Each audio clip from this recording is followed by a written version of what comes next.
So let us complete our explanation, right? So what if I want to deploy another pod, another application, right? And this application requires 40 gigabytes for their pods.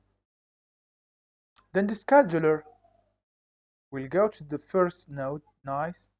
Then it will have, now that it has 50 gigabytes, but 30 gigabytes is used, right?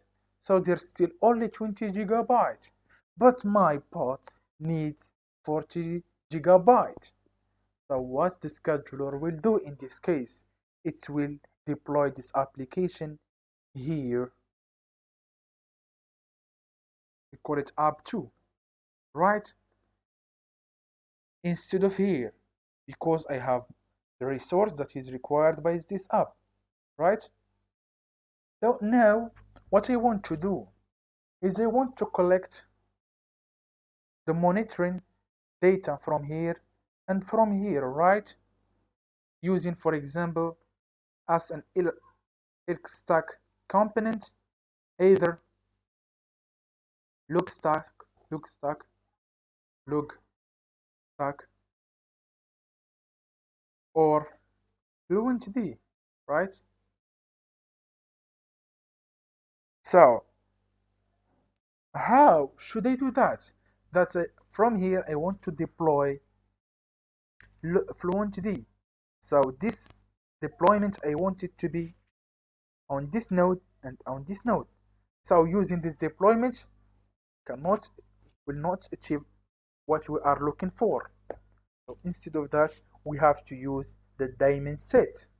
So once in the kind, for example, I will go here, for example, and let me go to to this, for example, deployment services, and then go here, and in the deployment, right, instead of have deployment, we will have a diamond set. Nice.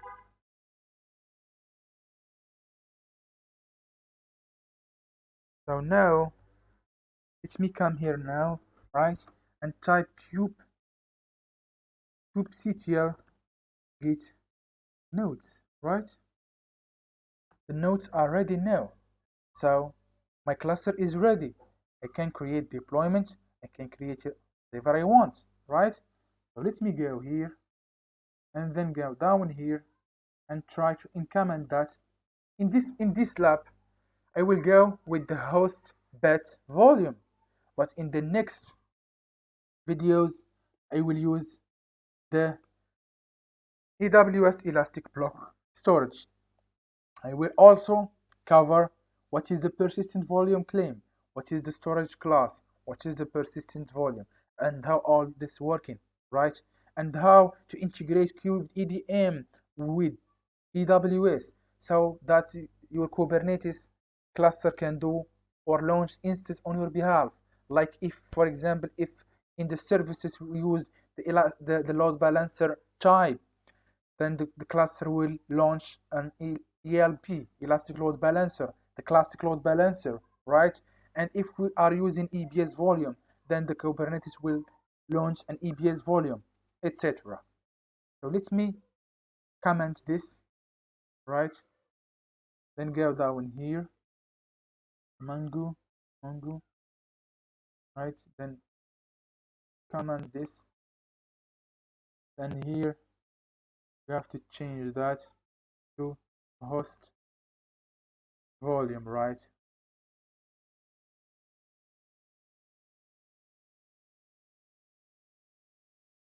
Nice.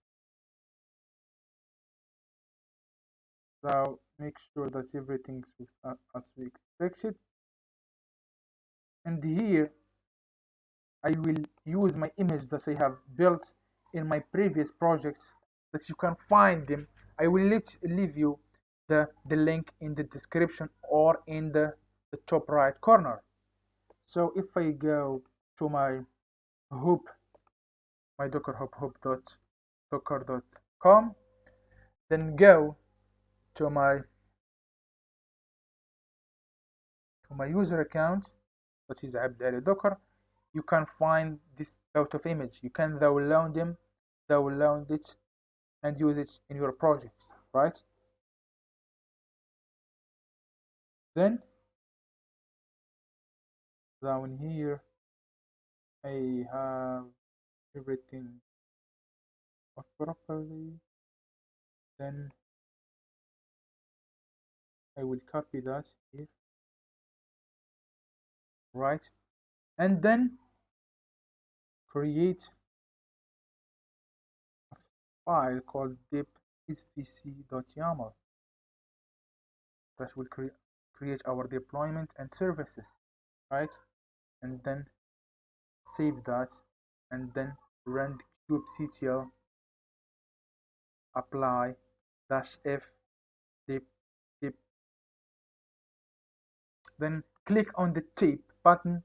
Then it will complete, and it will detect that there is a file name called dep, and it will write it to here. So it's better to use this way, because when you have long name of file, it will be very hard to remember it and retype it. So it's better thing to start with few characters, the beginning characters, then click on the tape button, then the Linux will complete, or the terminal will complete the full name for you. Then click on enter. Sorry, kubectl.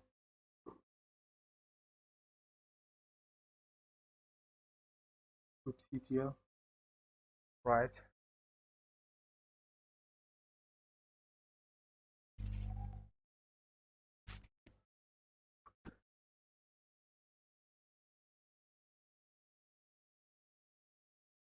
If I type kubectl git pods, is still running.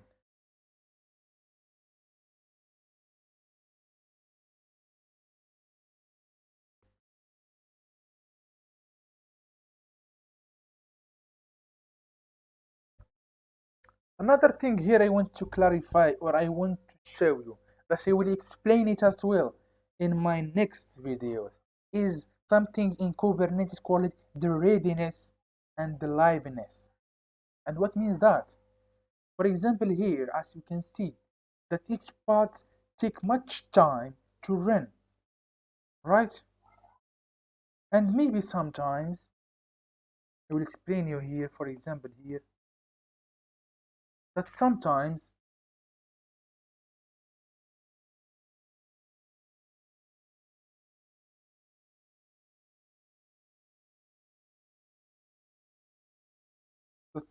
right, you have a pod here,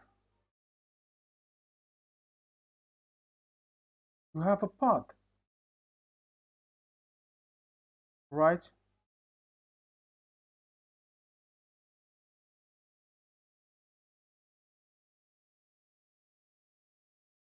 And within this pod there is container, right? Let me come here, create a container here, right? That is encapsulate within the pod. And in this pod there is an application, right? Here, and give it a color red. So this is the pod,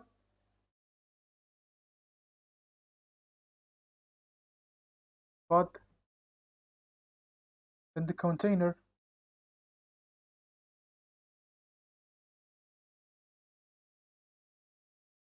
then the app, right? So sometimes maybe the pod, right? Maybe the pod showing you that it is running, it's healthy, right? But the app is healthy, that the pod is healthy and is ready for use, right? But the app, it's still not running. For example, it still execute a code, for Java code or a Python code, or it's try to connect with the database,